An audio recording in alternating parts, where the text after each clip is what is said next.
चलिए students, atoms and molecules में हम लोग आगे, सॉरी, स्ट्रक्चर ऑफ एटम में हम लोग आगे बढ़ते हैं। अब देखिए बच्चों, कल हमने क्या किया था बताइए। यस, कल हमने क्या किया था बच्चों बताइए। कल हमने रदरफोर्ड को छोड़ा था ना कहीं पर। हाँ, अब देखिए ड्रॉबैक्स ऑफ रदरफोर्ड मॉडल हमें एनसीईआरटी से डिस्कस करना था कि कोई स्पेशल चीज तो नहीं लिखी है बच्चों इसमें। ड्रॉबैक ऑफ रदरफोर्ड मॉडल आप लोग को याद है ना बच्चों, कि इलेक्ट्रॉनिक चार्ज पार्टिकल है, अगर वो सर्कुलर पाथ पे घूम रहा है इस तरीके से, तो इलेक्ट्रोमैग्नेटिक थ्योरी के अकॉर्डिंग, मैक्सवेल की इलेक्ट्रोमैग्नेटिक थ्योरी के अकॉर्डिंग वो क्या करेगा, एनर्जी रेडिएट करेगा और एक दिन, इलेक्ट्रोमैग्नेटिक वेव्स रेडिएट करेगा। ठीक है। तो ये सब कहानियां आपको पता है, अच्छी बात है ये सब कहानी अगर आपको पता है बच्चों, है ना। लेकिन थोड़ा सा इनकी बातें भी सुन लीजिए कि ये लोग तो नहीं कुछ कहना चाहते हैं स्पेशल, है ना। एनसीईआरटी में तो कोई क्वेश्चन नहीं छुपा हुआ है ऐसा। देखिए बच्चों, यहां पर आइए, कह रहा है कि the revolution of electron in a circular orbit is not expected to be stable. Any particle in a circular would undergo escalation. During escalation, charge particle would radiate energy. Thus, uh, the revolving electron would lose energy and finally fall into nucleus. In this world, so the atom should be highly unstable and hence matter would not exist in the form. बच्चों पढ़ लो और बताओ मुझे कोई doubt है, कौन सी special बात कर दी इन्होंने इसमें। Yes sir. ठीक है, यस ठीक सर। है। अब देखिए, इसमें आपको कोई दिक्कत नहीं, ये सब पढ़ा करो, थोड़ा घर पे बैठ के आराम से पढ़ा करो इसको, एक बार, दो बार, 10 बार पढ़ा करो, जब तक याद ना हो जाए, रट ना जाए। अब बच्चों थोड़ा इनके बारे में भी पढ़ ही लीजिएगा आप लोग, है ना। ऐसे ही बस बता दे रहा हूँ कि क्या पता कोई सवाल ववाल कहीं बॉक्स में से सवाल आ जाते हैं ना कभी कभी एग्जाम में। ठीक है, तो देखिए बच्चों, यहाँ पढ़ने वाली बात क्या है। अर्नेस्ट रदरफोर्ड 1871 से 19 was born in at Spring Grove at ये he was known as the father of, ये इंपॉर्टेंट बात है बच्चों, ये इंपॉर्टेंट बात आ गई, देखिए आपके स्कूल के एग्जाम के लिए। फादर ऑफ न्यूक्लियर फिजिक्स किसको बोला जाता है बच्चों? अर्नेस्ट रदरफोर्ड को। ठीक है, क्योंकि इन्होंने रेडियो एक्टिविटी में बहुत ज्यादा काम किया था। ठीक है, और डिस्कवरी ऑफ न्यूक्लियस भी इन्होंने करी थी, और नोबेल प्राइज इनको मिला हुआ था। बहुत सारी बातें बच्चों। पहली बात क्या है, फादर ऑफ न्यूक्लियर फिजिक्स, याद कर लीजिए, अर्नेस्ट रदरफोर्ड, पहली बात। ठीक, दूसरी बात बच्चों, रेडियो एक्टिविटी में इन्होंने बहुत काम किया था। रेडियो एक्टिविटी क्या होती है क्लास 12 में फिजिक्स में पढ़ेंगे। ठीक, उसके बाद बच्चों इन्होंने न्यूक्लियस ऑफ एटम की खोज करी थी, है ना, डिस्कवर किया था न्यूक्लियस ऑफ एटम को। कौन से एक्सपेरिमेंट से बच्चों? गोल्ड फॉइल से। Gold foil. और इसके लिए उन्हें 1908 में नोबेल प्राइज मिला था। इसको याद कर लीजिए, कहीं टिक मार्क में आ जाएगा। कर लोगे? बताओ, गलत तो नहीं करोगे इसमें से कोई सवाल? No sir. नहीं करोगे, अच्छी बात है। ये हो गया, है ना। अब बच्चों एक काम कर लेते हैं थोड़ा सा, है ना। देखिए ऐसे ही, जस्ट ऐसे ही बच्चों थोड़ा सा रीड कर लीजिए कि कोई एनसीईआरटी कोई स्पेशल बात तो नहीं कर देता है कहीं अचानक से, है ना। इसके लिए थोड़ा पढ़ लीजिए। बोर मॉडल आ गया बच्चों, है ना। ठीक, तो यहां से देखिए बोर मॉडल आ गया। तो अगर बोर मॉडल आ गया, तो in order to overcome the objections raised against Rutherford model of the atom, Niels Bohr put forward the following. तो वही चीज है, मतलब उसके मॉडल में करेक्शन करने के लिए थोड़ी इसने अपनी बातें रखी सामने नील बोर ने। Only certain special orbit known as discrete orbits of electrons are allowed inside the atom. बच्चों एक बात मैं आपको बताना चाहता हूं, बहुत बढ़िया भाई, वेरी गुड, वेरी गुड हो गया भाई, वेरी गुड हो गया। सुनो, ये देखो, ये यही तो बात है ना, यही तो बात है एनसीईआरटी, इसीलिए मैंने आपको पढ़ने के लिए थोड़ा सा बोला।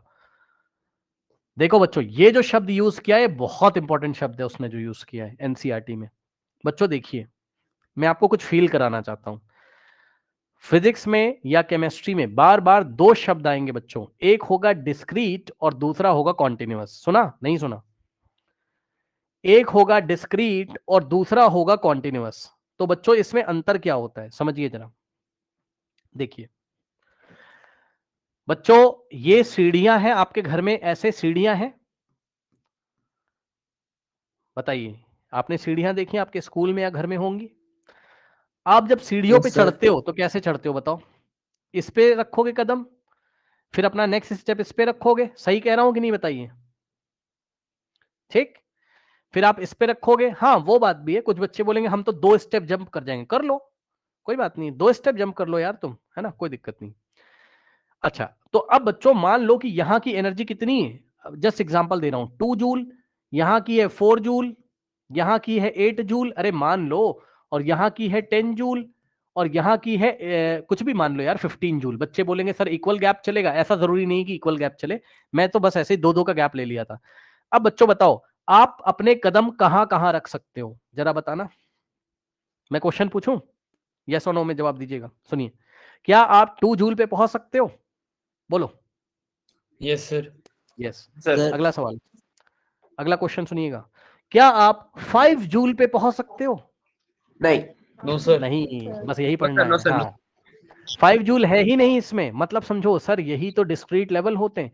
डिस्क्रीट लेवल मतलब फिक्स लेवल है बच्चों, ये वाला है फिर ये वाला है फिर ये, इनके बीच वाला नहीं आता है। कहने का एडजस्टमेंट नहीं हो सकता। हाँ मतलब समझो कि बच्चों अगर मैं आपसे बोलूं कि भैया 2.1 जूल वाला एनर्जी लेवल पे जरा चले जाओ तो जा पाओगे? नहीं नहीं। अब सुनो, यही तो एटम में होता है भाई, यही तो एटम में होता है नील बोर वाले कॉन्सेप्ट में। उसने क्या बताया था अपनी थ्योरी में कि डिफरेंट ऑर्बिट होते हैं, के शेल की अपनी एनर्जी होगी, याद आया? एल की अपनी होगी, याद आया? एम की अपनी होगी। तो बस मैं यही पढ़ाना चाहता हूं कि के शेल की अगर 2 जूल है, इसकी 3 जूल, इसकी इसकी 4 है, इसकी 6 है, तो बताओ क्या 2.5 मिलेगी कहीं? बोलो बोलो बोलो। No no sir. सर। नहीं मिलेगी, यही बस पढ़ाना चाहता है वो। कहना चाहता है देखो भैया, या तो इलेक्ट्रॉन यहां घूमेगा या तो यहां घूमेगा या तो यहां घूमेगा, ये 2.5 वाले में नहीं घूम सकता है। 2.66 मिलेगा क्या, बताना? क्या 2.66 मिलेगा, बताना जरा, बोलो। No sir. नो नहीं सर। मिलेगा सर बस। तो बच्चों ये डिस्क्रीट लेवल है। कैसे लेवल है बताओ, ये कैसे लेवल है बताइए? डिस्क्रीट है। अब सुनो, कॉन्टिन्यूअस लेवल क्या होते हैं? कॉन्टिन्यूअस लेवल क्या होते हैं बच्चों? कॉन्टिन्यूअस लेवल ये देखिए, आपके घर में बच्चों स्कूटी चढ़ाने के लिए ऐसे स्लोप एक बना होगा, या आपके स्कूल में कैसे इंक्लाइन स्लोप बना होगा। स्कूटी लाए और चढ़ा दिए ऐसे, देखा है आपने ऐसा कि नहीं? पहले बताओ, बताओ। Yes sir. सर देखा देखा है? है। तो जब आप अपनी स्कूटी चढ़ा रहे हो तो हर एक पॉइंट से होके गुजरता है ना उसका जो व्हील होता है, मतलब यस सर। मतलब यहां से यहां से यहां से यहां से हर एक पॉइंट की एनर्जी, कहने का मतलब यहां की एनर्जी अगर 0 है, यहां की 2 है, यहां की एनर्जी अगर 4 है, यहां की अगर 6 है, तो क्या 2.6 मिलेगा? Yes sir. 2 और 6 के बीच में कहीं हमें क्या मिलेगा? 2 और 4 के बीच में हमें 2.6 मिल जाएगा। 2.66 इससे थोड़ा सा आगे मिलेगा। यस और नो बताइए। तो ये कॉन्टिन्यूअस है एनर्जी लेवल। तो बहरहाल हमें बस इतना सीखना है, एटम में कैसे एनर्जी लेवल होते हैं बताइए? डिस्क्रीट होते हैं या कॉन्टिन्यूअस होते हैं, बताइए? Sir discrete. डिस्क्रीट होते हैं, ठीक। While revolving discrete orbit, the electron do not radiate energy। वो कह रहा है जब तक वो अपने डिस्क्रीट लेवल में घूमता रहता है एनर्जी रेडिएट नहीं करता है। तो जरा कोई बच्चा मुझे ये बता दो वो एनर्जी कब रेडिएट करता है? बताना बताना, क्या पढ़ा सर है? जब वो अपने इलेक्ट्रॉन से, सर जब एनर्जी थोड़ी ज्यादा होती है तो फिर वो इलेक्ट्रॉन से जंप करता है जिसमें वापस आता है हाँ यस, ऑर्बिट में। पहले वो एब्जॉर्ब करके ऊपर जाता होगा, मतलब एनर्जी में चेंज तभी आ सकता है जब वो एब्जॉर्ब करके ऊपर जाए या यस ऊपर से सर। नीचे आए। तो जब वो नीचे से ऊपर जाता है तो बढ़ जाती है एनर्जी, एब्जॉर्ब करता है। और जब ऊपर से नीचे आता है तो एनर्जी डिक्रीज करती है, एनर्जी रेडिएट करता है वो इलेक्ट्रोमैग्नेटिक वेव्स के फॉर्म में। समझे? करेक्ट? Yes sir. बस। अब क्या यही बात तो नहीं लिख दी एनसीईआरटी ने कहीं? अरे भाई इसको भी पढ़ लेना यार, इनकी भी बात सुन लो भैया। नील बोर के बारे में थोड़ा पढ़ लेना भाई, क्या क्या पढ़ना है, इंपॉर्टेंट बात वो मैं आपको बताता हूँ जो स्कूल में आ सकता है ना। देखो क्या क्या आ सकता है। Niels Bohr this was born in Copenhagen in this, ये सब कुछ नहीं आएगा, ये भी नहीं आएगा, ये भी नहीं आएगा, ये भी नहीं, ये भी नहीं, है ना, ये सब कुछ नहीं। हाँ बच्चों, स्ट्रक्चर ऑफ एटम को बताने के लिए जो इन्होंने अपना प्रपोजल रखा था सामने, इसके लिए इन्हें नोबेल प्राइज मिला है। ये एक इंपॉर्टेंट बात है। रदरफोर्ड को क्यों मिला था? न्यूक्लियस की डिस्कवरी के लिए। क्यों भाई, सही बोला कि नहीं बोला? वो यस सर। एग्जाम में क्वेश्चन दे देगा वो एग्जाम में कि रदरफोर्ड को मिला, नीचे ऑप्शन दिया रहेगा बच्चों, स्ट्रक्चर ऑफ एटम या न्यूक्लियस, तो न्यूक्लियस पे टिक लगाएंगे। और नील बोर के बारे में बात करेगा तो नीचे ऑप्शन दिए रहेंगे बहुत सारे, न्यूक्लियस की डिस्कवरी दे देगा, प्रोटॉन की डिस्कवरी दे देगा, लेकिन हमें किस पे टिक लगाना है बताइए? Structure of atom. ठीक है। और उसके बाद बच्चों इन्होंने बहुत सारी बुक्स लिखी हुई हैं, ठीक है ना। तो बुक्स के नाम अगर आपको टीचर परेशान करना चाहता होगा तो ये नाम दे देगा। Theory of spectra and atomic constitution नाम की बुक किसने लिखी है? नील बोर ने। ठीक, नेक्स्ट एटॉमिक थ्योरी एंड क्या, अच्छा ठीक है, एटॉमिक थ्योरी एक बुक का नाम है और नेक्स्ट बुक, लास्ट वाली बुक का नाम है द डिस्क्रिप्शन ऑफ नेचर। ये सब इनकी किताबों का नाम है, याद कर लीजिएगा। यस, इनकी किताबों का नाम याद कर लेंगे, ठीक है। हालांकि ये सब फालतू के सवाल हैं बिल्कुल, केमिस्ट्री से इसका क्या ही इतना लेना देना है भाई, बट फिर भी कोई आपको परेशान करने के लिए दे देगा तो क्या कर लोगे। ठीक, चलो तो ये हो गया। अब हम वापस आते हैं बच्चों, है ना। तो ये हो गया और सारी कहानी आपको पता है, थोड़ा सा ये भी देख लीजिए भाई, है ना। एनसीईआरटी कोई स्पेशल बात तो नहीं करता आपसे। देखिए बच्चों, ये देखिए, कह रहा है J Chadwick discovered another subatomic particle which had no charge and, ये सब आप पढ़ लेना खुद से, न्यूट्रॉन के बारे में मैंने आपको बताया था। अब देखो जरा, कह रहा है कि द ऑर्बिट और the shells are called energy level. क्या ये बात आपको नहीं पता है कि ऑर्बिट्स या शेल्स को हम एनर्जी लेवल बोलते हैं? बताइए, n is equal to 1, n is equal to 2, n is equal to 3, n is equal to 4, KLMN, है ना। अब यहां पर आओ, कह रहा है these orbit shells are represented by KLMN और the numbers n is equal to 1 2 3 4, ये सब ठीक है भैया, ये सब तो हम लोग को भी पता है, कौन सी बात नहीं करती। यहां पर बच्चों कुछ आपको देखने को मिलेगा, पता है, ठीक है। ये देखिए, कह रहा है कि फॉर्मूला, अब ये बड़ा अच्छा है बच्चों, वेरी इंपॉर्टेंट टॉपिक है ये, रुको मैं आपको बताता हूँ, भी आपको वहां भी मिलेगा, यहां भी आपको मिल रहा है, समझो। देखो बच्चों, कह रहा है कि the formula 2n square where n is the orbit number और energy level index, okay, 1 2 3, hence the number, hence the maximum number of electron in different shells are given. अब सुनो, ये बड़ा इंपॉर्टेंट है भाई, ये बड़ा इंपॉर्टेंट है, इधर देखो जरा। चलो मैं आपको क्वेश्चन करवाऊं इसके, सुनिए। सबसे पहले बच्चों, आपको 2n स्क्वायर पता होना चाहिए कि 2n स्क्वायर क्या है। किसी एनर्जी लेवल में आने वाले मैक्सिमम नंबर ऑफ इलेक्ट्रॉन्स हैं। बताइए 2n स्क्वायर क्या बताता है? Maximum number of electrons accommodated in a shell. ठीक, अब सुनिए, इसमें n क्या है बच्चों? n को क्या बोलते हैं? Orbit number. सुन लो भैया, याद कर लो नाम इसका। n का नाम बताओ, n का नाम क्या है? ऑर्बिट नंबर, हाँ, इसका दूसरा नाम क्या है? Energy level energy index. Level index. Energy level index है अकॉर्डिंग टू एनसीईआरटी। ठीक, अब सुनिए बच्चों, बहुत गौर से सुनिएगा। यदि आपने n की वैल्यू 1 पुट करी, ये तो बहुत इंपॉर्टेंट है यार, ये जो बात लिख दी ना इसने, एनर्जी लेवल इंडेक्स। अभी मैं आपको एक सवाल दूंगा, देखते हैं आप क्या करोगे, रुक जाओ पहले आप। n की वैल्यू आपने 1 ली, तो बच्चों इसका मतलब k शेल की बात कर रहा है। किसकी बात कर रहा है? k शेल की। तो k शेल में कितने इलेक्ट्रॉन आएंगे? 2 इंटू एन स्क्वायर, फॉर्मूला लगाइए, n की वैल्यू 1 रखिए तो आंसर 2 आ गया। तो k शेल में कितने इलेक्ट्रॉन होते थे बताइए? 2। अब n की वैल्यू 2 रखिए तो आंसर क्या आएगा? 2 इंटू एन स्क्वायर, यानी कि 2 इंटू एन की वैल्यू 2 रखोगे, सो 2 इंटू एन, 2 का स्क्वायर कितना होता है? 4, 2 4 जा कितना होता है? 8। तो बच्चों एल शेल में 8 इलेक्ट्रॉन होते थे, बताइए, करेक्ट। अब n की वैल्यू 3 रखिए स्टूडेंट्स, तो क्या आएगा आंसर? 2n स्क्वायर से 2 इंटू एन की जगह 3, तो 3 का स्क्वायर, 9 2 जा 18, और बच्चों के एल के बाद m आ गया, है ना। मैं नाम भी लिख देता हूं। n बराबर 1 का मतलब के शेल के बारे में, n बराबर 2 का मतलब l के बारे में, और n बराबर 3 का मतलब m के बारे में। सही कह रहा हूं मैं? के एल एम। और n इज इक्वल्स टू, अगर आप 4 रखोगे बच्चों तो फॉर्मूला लगाओगे 2 इंटू एन स्क्वायर, एन की जगह 4, 4 का स्क्वायर 16 2 जा 32, तो 32 कहां आते थे? n में। आया कि नहीं आया बच्चों, बताइए जल्दी से सवाल।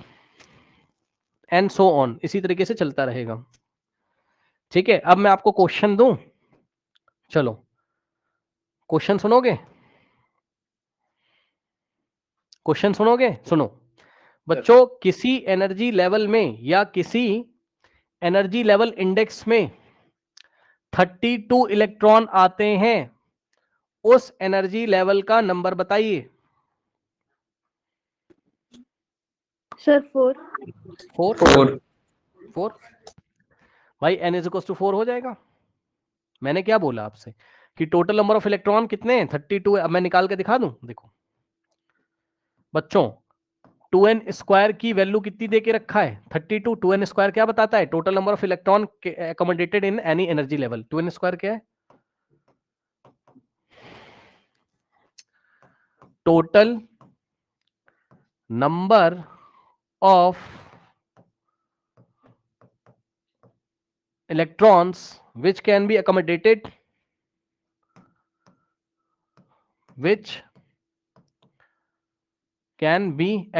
मतलब आ सकते हैं, which can be accommodated in any given energy level, in any energy level।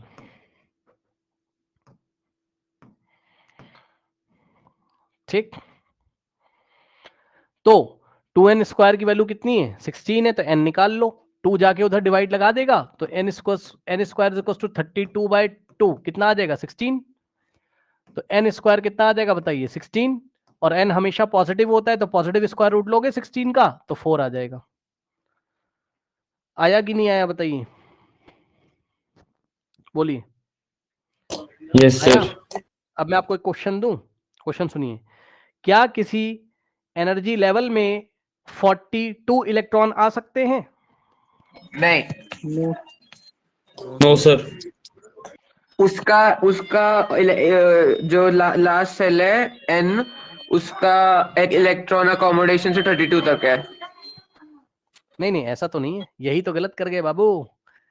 Sir उसने जिसका NCERT स्क्वायर हाँ जिसका n स्क्वायर चलता जा रहा है, परफेक्ट 1 2 3 4 के बाद, अरे निकाल देता हूँ भैया, नहीं परेशान हो जाओगे, इधर देखो।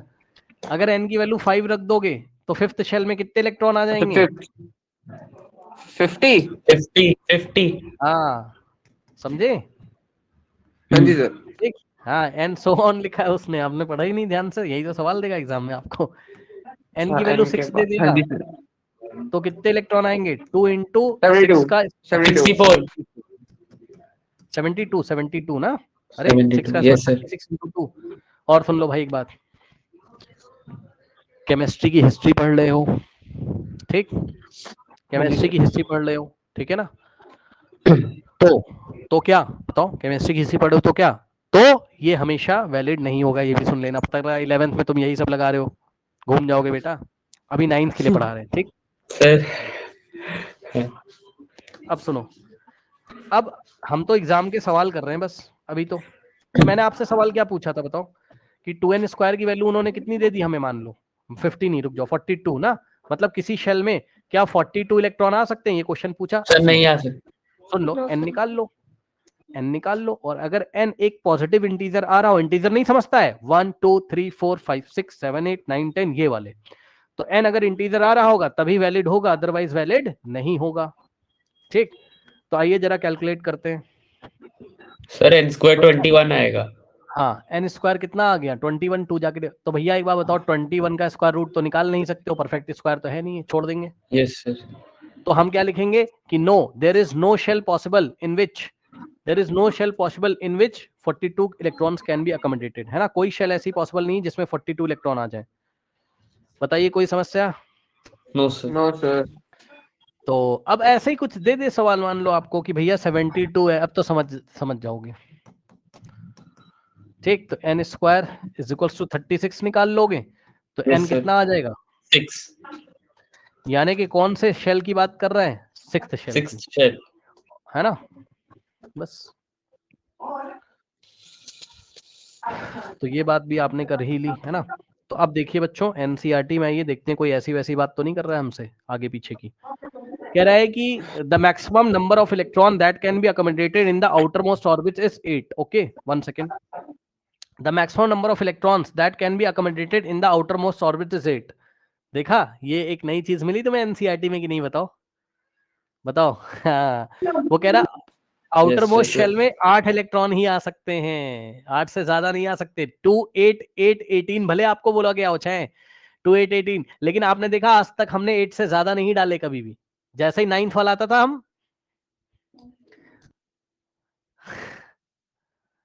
मतलब ये देखो, ये बड़ा अच्छा पॉइंट उसने लिखा एनसीईआरटी में, क्योंकि अगर आप पोटेशियम के लिए जाओगे तो आप लोग क्या सोचते थे बताओ? 2,8,9 सोचा करते थे, सही भी सोचा था आपने, यस याद आया?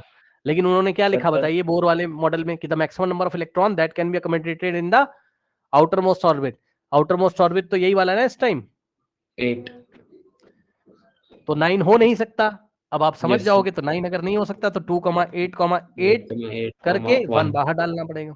और असली रीजन उसका मैंने तुम्हें बताया था, रिपल्शन होता है ना, यस सर सिस्टम अनस्टेबल होता है। उसके बाद कह रहा है electrons are not accommodated in the given shell. Accommodated मतलब आना, unless the inner shells are filled, that is the shells are filled in the stepwise manner. मतलब आपको किसी भी शेल में इलेक्ट्रॉन नहीं डालना है, हमेशा अंदर से बाहर की तरफ डालना है, याद है? मतलब के शेल जब पूरी भर जाती थी, के में जब 2 आ जाएंगे तभी एल में जाएंगे, बताओ। और एल जब पूरा भर जाएगा, एल में 8 आ जाएंगे तभी एम स्टार्ट होगा, ठीक। atomic structure of the first 18 element are shown as systematically। अब ये बहुत इंपॉर्टेंट है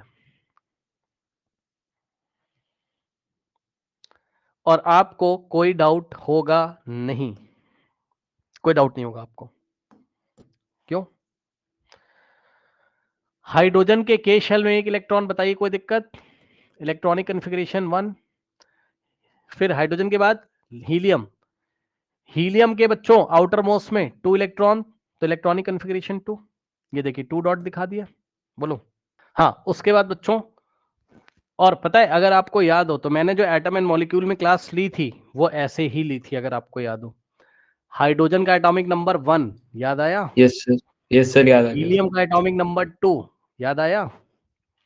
लिथियम का एटॉमिक नंबर 3, बेरिलियम का 4, बोरॉन का 5, कार्बन का 6, नाइट्रोजन का 7, ठीक।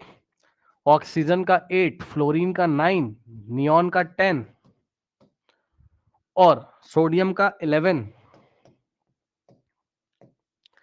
मैग्नीशियम का 12, एल्युमिनियम का 13, सिलिकॉन का 15 याद आया? बोलिए। और फास्फोरस का 16 और सल्फर का 7। Oh I am very sorry, sir sulphur का 16, फास्फोरस 15। सिलिकॉन से गलत हो गया ना। सिलिकॉन का 14, फास्फोरस का 15, सल्फर का 16, सल्फर का 16 क्लोरीन का क्लोरीन का 17 17 और ऑर्गन का 18 होता था, याद है? और पोटेशियम का 19 और कैल्शियम का 20, ठीक। तो यही कि अब आप इलेक्ट्रॉनिक कन्फिग्रेशन नहीं कर लोगे। लिथियम का कितना होता है इलेक्ट्रॉनिक कन्फिग्रेशन? में ब्लू कलर से कर रहा हूं, देख लो क्या हो जाएगा बताइए। 2,1, 2,1, बेरिलियम का 2,2, बोरॉन का 2,3 2,3, कार्बन का 2,4 2,4, 2,5 नाइट्रोजन का 2,5, 2,6 ऑक्सीजन का 2,6, फ्लोरीन का 2,7 2,7 और नियॉन का 2,8 2,9 और सोडियम का 2,8,8, 8,1, मैग्नीशियम का बच्चों 2,8,2, एल्युमिनियम का 13 होता है 2,8,3 और सिलिकॉन का 2,8,4, फास्फोरस 2,8,5 और सल्फर 2,8,6 और क्लोरीन 2,8,7 8,7 और ऑर्गन 2,8,8 2,8,8। सही है। और पोटेशियम का तो याद होगा 2,8,8,1 होता है और 2,8 कैल्शियम का 2,8,8,2 होता है, ठीक। तो ये देख लीजिए, अब यही डायग्राम में बनाया गया। ये देखो, लिथियम की के शेल में 2 और एल शेल में 1, के शेल में 2 इलेक्ट्रॉन, एल शेल में 1। बताइए कोई समस्या? नो बताइए, सर। कर लोगे इसका डायग्राम? बेरिलियम के शेल में 2 डॉट दिखाएं, एल शेल में ये ऐसे कहीं पे भी पकड़ के देख लो। सिलिकॉन का के शेल में 2 है, फिर एल शेल में 8 है और एम शेल में कितने हैं? 4 हैं। चेक कर लीजिए आराम से, बिल्कुल। बताइए कोई समस्या? अब बच्चों ये देखिए, एक टेबल इन्होंने हमें पढ़ा के रखा हुआ है एनसीईआरटी में। अच्छा ठीक है, इसको रुक जाओ, इससे पढ़ने से पहले हम एक काम करते हैं ना, रुक जाओ, मैं आपको अलग से बताता हूँ, 1 मिनट रुक जाओ। यहाँ से आप देखिए, है ना, एनसीईआरटी को मैंने ओपन किया था बच्चों थ्योरी पढ़ाने के लिए, जो कि आपने शायद कंप्लीट ही कर लिया है, ठीक। ये तो 10th क्लास की बुक है। 1 मिनट, 9th क्लास की बुक ओपन करते हैं हम लोग। अब देखिए बच्चों, फिर से वही पुरानी कहानियां स्टार्ट हो जाएंगी। चलिए बताइए, एटॉमिक नंबर किसी भी न्यूट्रल एटम में एटॉमिक नंबर किसके इक्वल होता है? Number number of of protons, और number of proton, electron, electrons. तीनों ही आपस में बराबर होते हैं। जिनको नहीं पता है भाई वो लोग ध्यान कर लें, अभी मैं थोड़ी प्रैक्टिस आपको करा दूंगा। If atom is neutral, if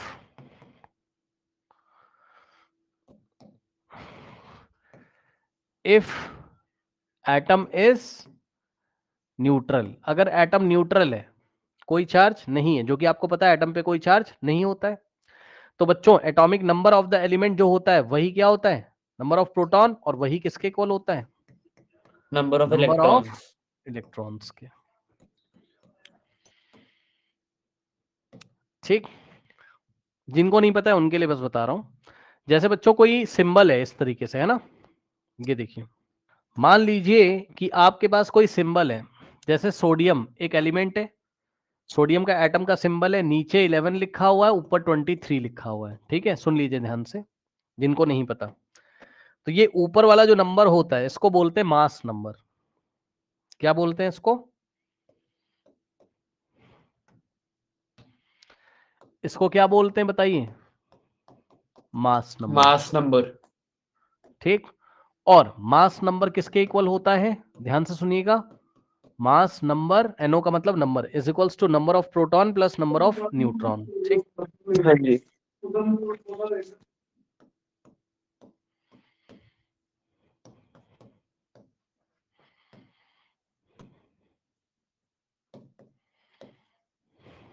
ठीक, मास नंबर किसके इक्वल होता है? Number of proton plus number of neutron के इक्वल होता है। ठीक है ना? अच्छा, अब मास नंबर को बच्चों कैसे दिखाया जाता है? कैपिटल ए से। मास नंबर को हम कैसे दिखाते हैं? Capital A. तो capital A number of proton plus number of neutron के इक्वल होता है। ठीक, तो अगर मुझे न्यूट्रॉन निकालना हो तो न्यूट्रॉन कैसे निकालेंगे? ये नंबर ऑफ प्रोट हाँ,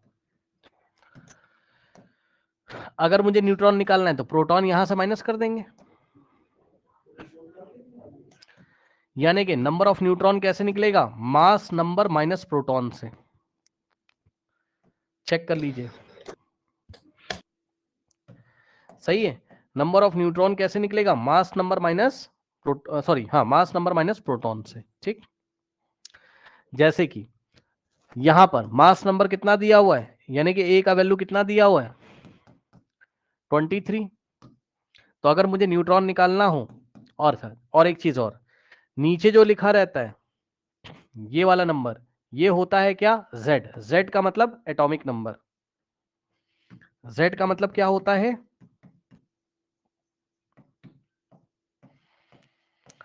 और एटॉमिक नंबर ही किसके इक्वल होता है? प्रोटॉन के, और प्रोटॉन ही किसके इक्वल होता है? इलेक्ट्रॉन के।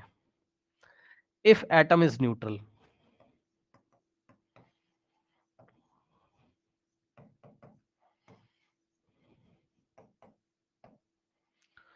ठीक, तो चेक कर लीजिए,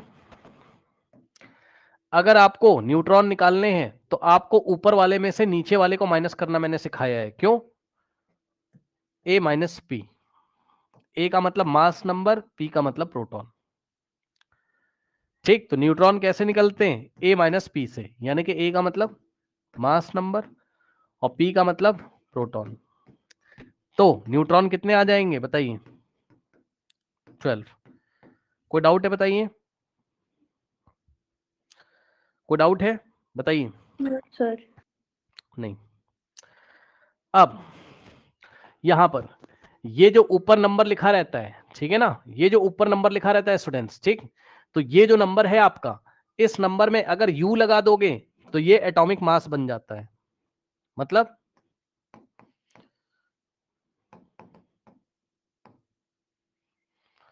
एटॉमिक मास कितना हो जाएगा? 23U हो जाएगा। बस यही है। तो फिर से सुन लीजिए, मास नंबर एक नंबर होता है जो कि प्रोटॉन का नंबर प्लस न्यूट्रॉन के नंबर्स को बताता है। नहीं समझे? मास नंबर एक नंबर होता है जो प्रोटॉन का नंबर प्लस न्यूट्रॉन के नंबर को बताता है, लेकिन उसी मास नंबर में अगर हम पीछे U लगा दें तो वो एटॉमिक मास बन जाता है। Yes sir. ठीक, और अगर हम U को हटा के आपको एटम मॉलिक्यूल में पढ़ाया था, ग्राम पर मोल लगा दे तो ये क्या हो जाएगा, मोलर मास हो जाएगा, यानी कि 1 मोल का मास हो जाएगा। याद है? नहीं याद है? यस सर, सर याद है। तो अभी ऐसी कोई जरूरत इसकी है नहीं, कोई मोल कॉन्सेप्ट हम नहीं पढ़ रहे हैं, लेकिन आपको इतना याद रखना चाहिए कि मास नंबर में अगर हम पीछे यू लगा दें तो वो क्या कहलाता है, एटॉमिक मास। ठीक है, अब कुछ क्वेश्चंस करने होंगे हमें। चलो क्वेश्चन पूछते हैं। मान लीजिए कि मैग्नीशियम में मैंने आपको सिंबल दिया, नीचे 12 लिखा हुआ है, ऊपर 24 लिखा है, तो बताइए मास नंबर कितना है? ए का मतलब मास नंबर, 24U। 24। ऊपर जो लिखा है 24U। वही मास नंबर है। ठीक, यस सर। उसके बाद प्रोटॉन कितने हैं? 12।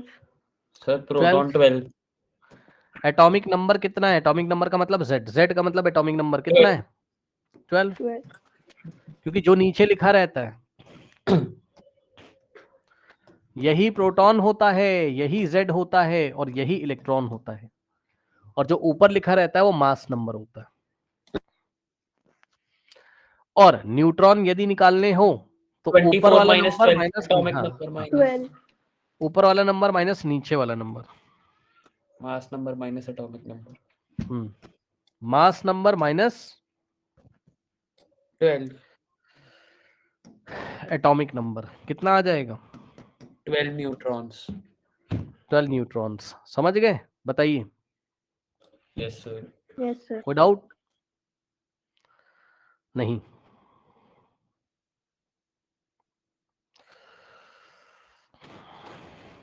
और सुनिए, न्यूक्लियॉन्स क्या होते हैं?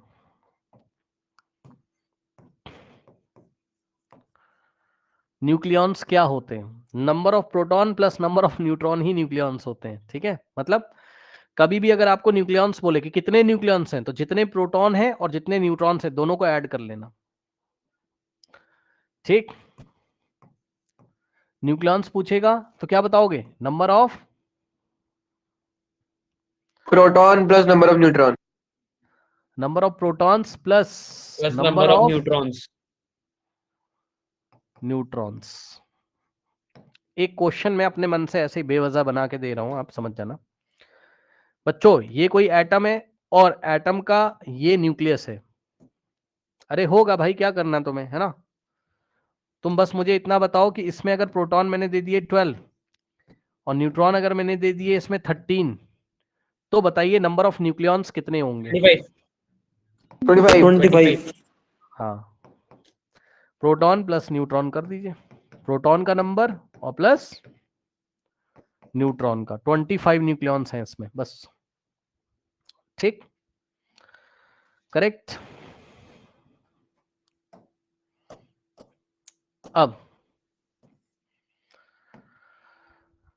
यहां पर आइए जरा,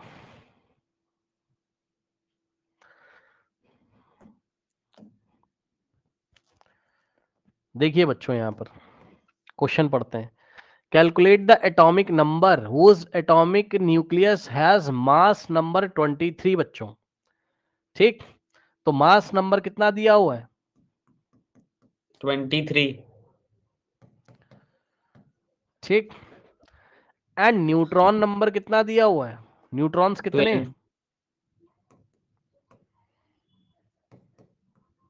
12। उसने पूछा what is the symbol of the element. ठीक है, रुक जाओ, पहले हम एटॉमिक नंबर तो निकाल लें, है ना? तो हमने अभी अभी पढ़ा था क्या कि mass number is equals to क्या होता है? Number of proton plus plus number of neutrons. यानी कि, या फिर आप ऐसे बोल सकते हो, नंबर ऑफ प्रोटॉन की जगह आप एटॉमिक नंबर लिख सकते हो ना, या आपको नहीं पसंद आ रहा है तो आप यहां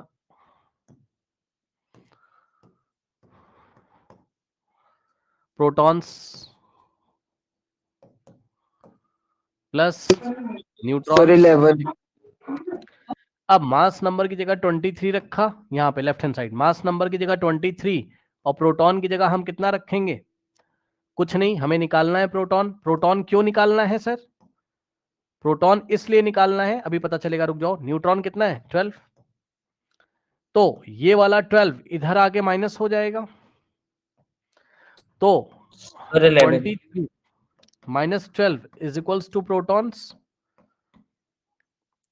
ठीक, कितना आएगा बच्चों प्रोटॉन का नंबर? 11 प्रोटॉन्स। हाँ, अब सुनिए, जो प्रोटॉन्स हैं, जो प्रोटॉन होते हैं, नंबर ऑफ प्रोटॉन, सुना, जो प्रोटॉन होते हैं वही तो क्या होते हैं, जो प्रोटॉन होते हैं वही तो क्या होते हैं, एटॉमिक नंबर। मानते हो कि नहीं, बताओ जल्दी से बताओ। Yes sir. Sir sodium.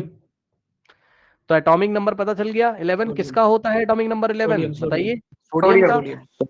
और सोडियम तो आज ही मैंने आपको याद भी तो कराया है, एटॉमिक नंबर नीचे लिखा जाता है 11, और मास नंबर 23 ऊपर। Mass number. मास नंबर ऊपर 23। लिखा जाता है। ये लीजिए, तो एलिमेंट का सिंबल ये हो गया, उसने आपसे बोला था एलिमेंट का सिंबल बनाओ, आ गया। यस अब सर। मेरा सवाल सुनिए, मैंने कहा also find the electronic configuration, है ना। तो अब आप क्या बोलोगे कि सर देखो जितने प्रोटॉन हैं उतने ही इलेक्ट्रॉन होते हैं। ठीक, तो बच्चों इसमें इलेक्ट्रॉन कितने हो गए? सर 2,8,1। एक मिनट, पहले इलेक्ट्रॉन्स कितने हो गए? 11, है ना। Yes sir. अब इसका EC लिख दीजिए, EC का मतलब इलेक्ट्रॉनिक कॉन्फ़िगरेशन। 11 का K शेल में 2, L शेल में 8 और M शेल में 1, ये लीजिए, आ गया, क्या दिक्कत है? ठीक है, अब मेरा अगला क्वेश्चन है, मैंने कहा कि बताओ ये मेटल है कि नॉन मेटल है, बताओ ये। सर मेटल है। metal, हाँ, जिन्होंने नहीं पढ़ा वो लोग सुने, मेटल हमेशा इलेक्ट्रॉन लूज करता है, क्या आपने पढ़ा है? बताइए। Yes sir. yes sir, और कैटायन बनाएगा, पॉजिटिव आयन बनाएगा। तो आप चेक कर लो, ये जो सोडियम है आपका 281 है, तो ये अगर 1 इलेक्ट्रॉन लूज कर देगा तो स्टेबल हो जाएगा कि नहीं हो जाएगा, बताइए। Yes sir. Sir octet complete हो जाए। ऑक्टेट कंप्लीट हो जाएगा। ठीक, तो इसका मतलब ये सोडियम का एटम है और ये 1 इलेक्ट्रॉन लूज कर देगा तो बना देगा Na+ आयन, यानी कि सोडियम का आयन बना देगा। चेक कर लो, यस सर। यानी कि ये एटम था तो 2,8,1 था, लेकिन ये आयन है तो 2,8 हो जाएगा। नहीं तो बताओ, तो मेटल Yes, ही sir. तो है, सोडियम आयन बन गया, मेटल ही तो है क्योंकि पॉजिटिव आ रहा है, इलेक्ट्रो पॉजिटिव एलिमेंट है। अच्छा, इसके बाद अब ध्यान से सुनिएगा, अब इसके बाद ध्यान से सुनिएगा, ये बताइए कि, हाँ क्या पूछूं इसमें मैं, हाँ, इसकी नियरेस्ट नोबल गैस कौन सी है सोडियम की? Neon neon neon. Neon. Neon, जिनको नहीं पता वो लोग देखें, नियॉन का इलेक्ट्रॉनिक कॉन्फ़िगरेशन कितना होता है? 2,8, 2,8 एटॉमिक नंबर इसका 10 होता है, तो नियॉन का जैसा होता है, अब ये वैसा ही तो बन गया है सोडियम आयन, इसलिए सोडियम आयन कैसा बन गया? नियॉन जैसा। तो सोडियम ने एक इलेक्ट्रॉन लूज करके किसका नियरेस्ट इलेक्ट्रॉनिक कॉन्फ़िगरेशन गेन कर लिया? नियॉन का, और स्टेबल हो गया है। ठीक है, अब इसके बाद नेक्स्ट देखिए, अगला क्वेश्चन बच्चों करने की कोशिश करते हैं, देखते हैं क्या होता है। देखिए क्या क्वेश्चन वो हमसे करता है ना। The number of electrons in an atom is this, है ना। एटम की बात करी उसने, एटम है मतलब न्यूट्रल एटम है, and number of proton is also 8, तो जितने प्रोटॉन है उतने ही इलेक्ट्रॉन है। Yes sir. तो एटॉमिक नंबर क्या होगा सबसे पहले 8। बताओ? 8, क्योंकि प्रोटॉन के इक्वल होगा। Yes sir. Atomic number.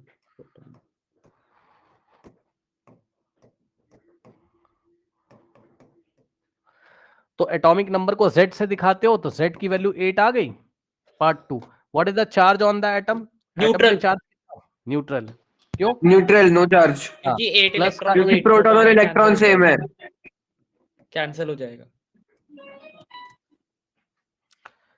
ठीक, इसके बाद नेक्स्ट क्वेश्चन। अच्छा, एक मैं क्वेश्चन बना दूं जरा इसी में, बुरा यस मत सर, मानना। बिल्कुल। इधर देखिए जरा, मैंने क्वेश्चन चेंज कर दिया, क्वेश्चन ऐसा दिया उसने एग्जाम में, कह रहा है कि the number of electrons in an atom ion is 7 and the proton is 8। Question वही है, एटॉमिक नंबर बताइए।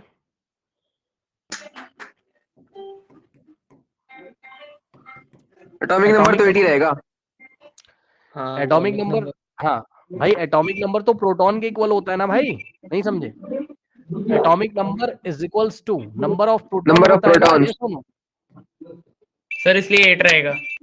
8 ही रहेगा, यानी कि Z अभी भी 8 रहेगा। तो बस मैं इतना पढ़ाना चाहता था कि इलेक्ट्रॉन पे फोकस मत करना, प्रोटॉन पे फोकस करना एटॉमिक नंबर बताने के लिए, ठीक। और इसके बाद नेट चार्ज कितना आएगा? +1। Sir net charge +3। +1 सॉरी कैसे? +1 सॉरी। +8 प्रोटॉन की वजह से और -7 इलेक्ट्रॉन की वजह से। 7 इलेक्ट्रॉन्स है ना, नहीं समझे? Yes sir. तो प्लस का 8 और प्लस माइनस का 7, तो ओवरऑल आंसर कितना +1। आएगा? +1।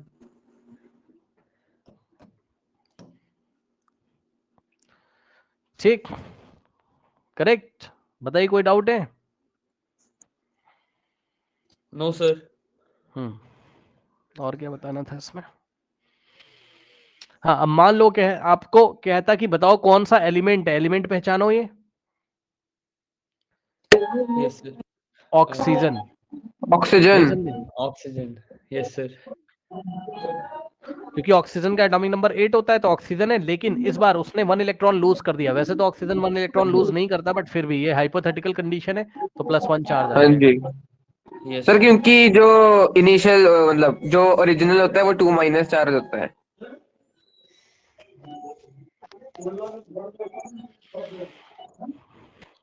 अगला सवाल देखो।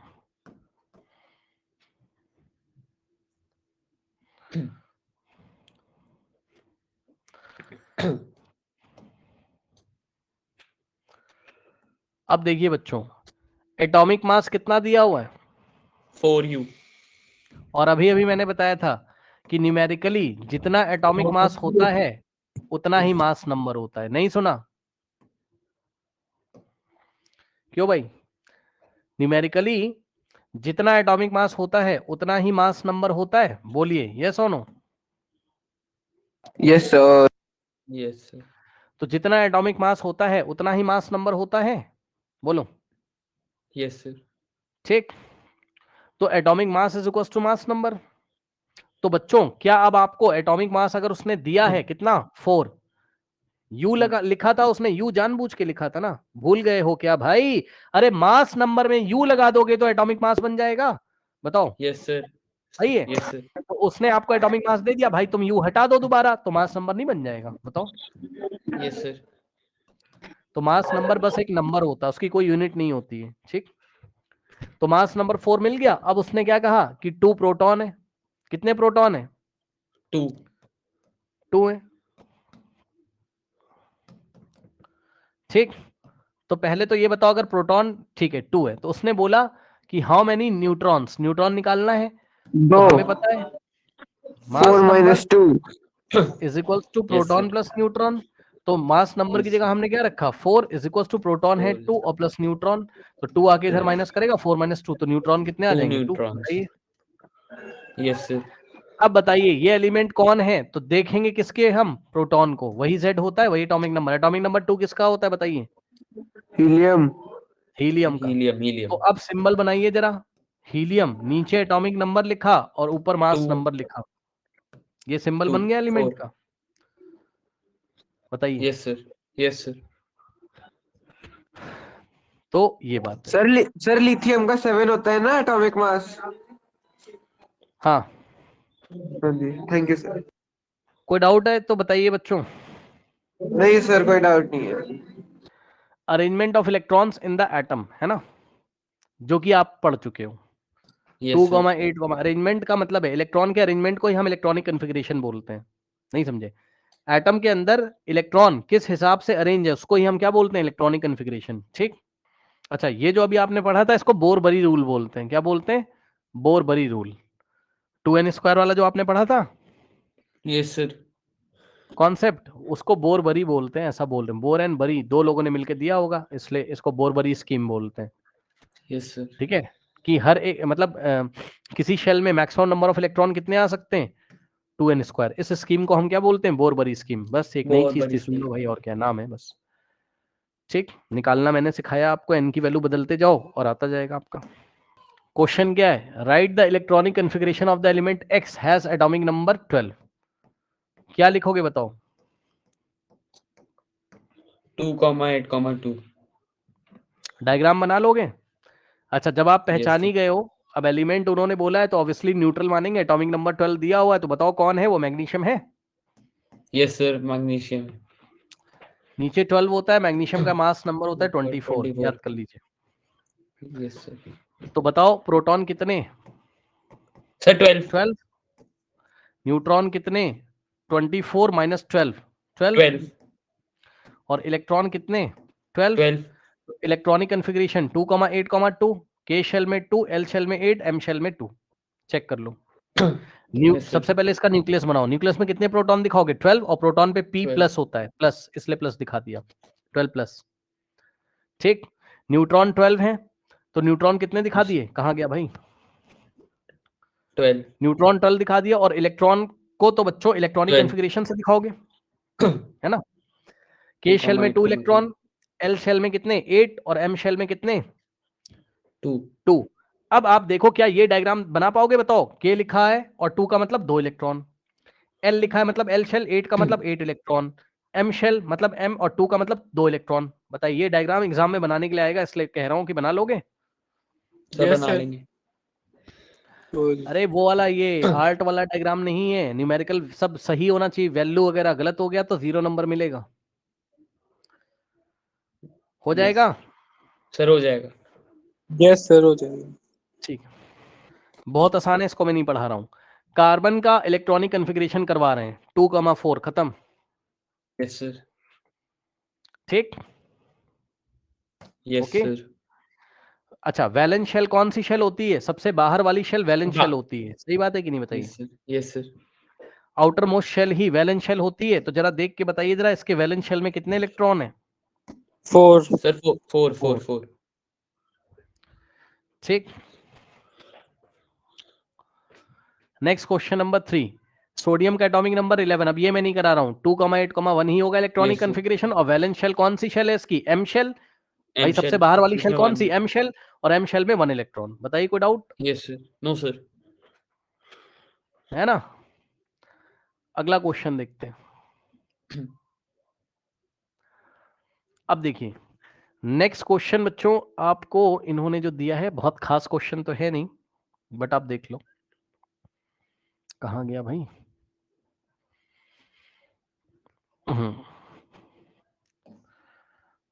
देखिए,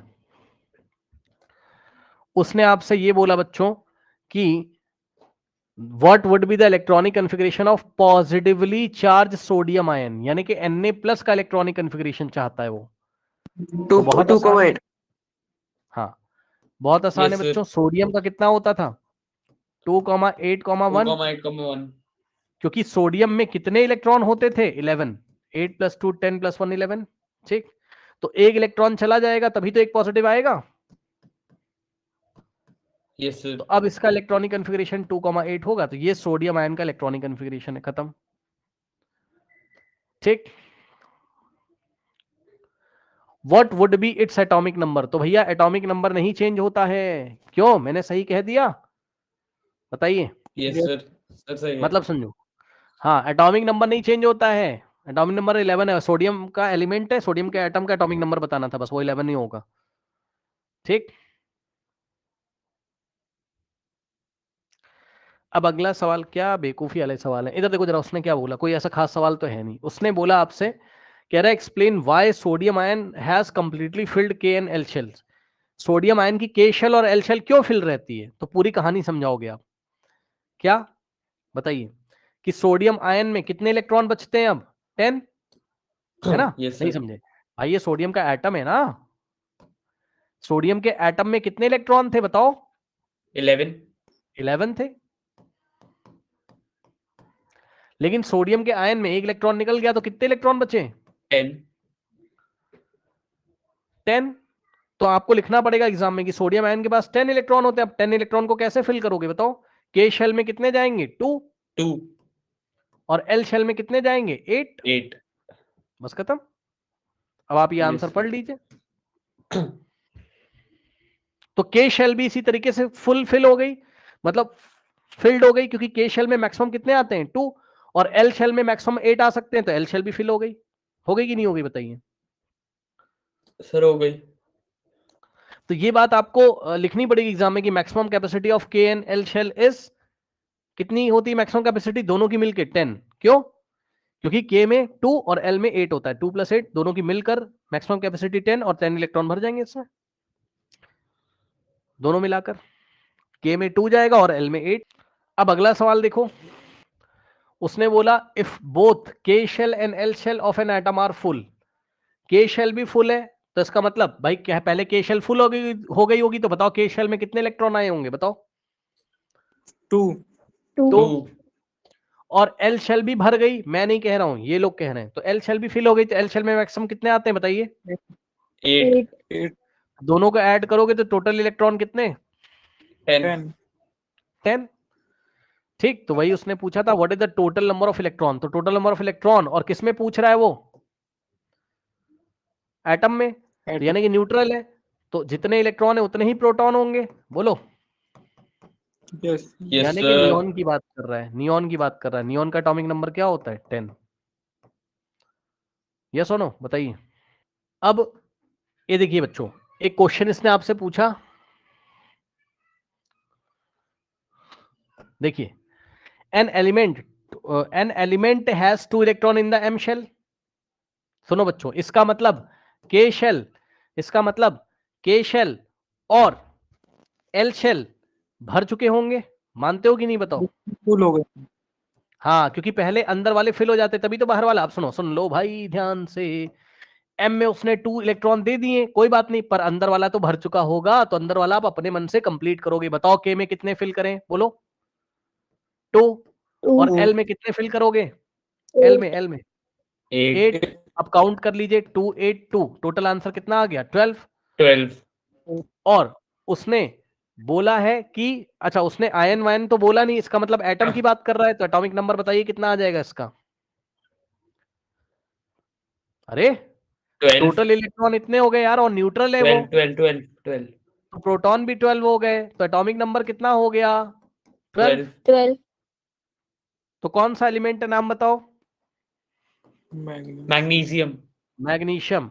नीचे एटॉमिक नंबर 12 और मास नंबर तुम्हें याद होना चाहिए, ये रहा इसका 24 सिंबल। कोई डाउट है बताइए। No sir. ये इंपॉर्टेंट सवाल था, ध्यान रखिएगा। एक ऐसा ही मैं क्वेश्चन दे दूं, देखते हैं तुम्हारे मन में क्या आता है। चलो कल कराएंगे, जाओ एक ऐसा ही क्वेश्चन देंगे, याद दिलाना कल ये वाला क्वेश्चन देंगे, जाइए।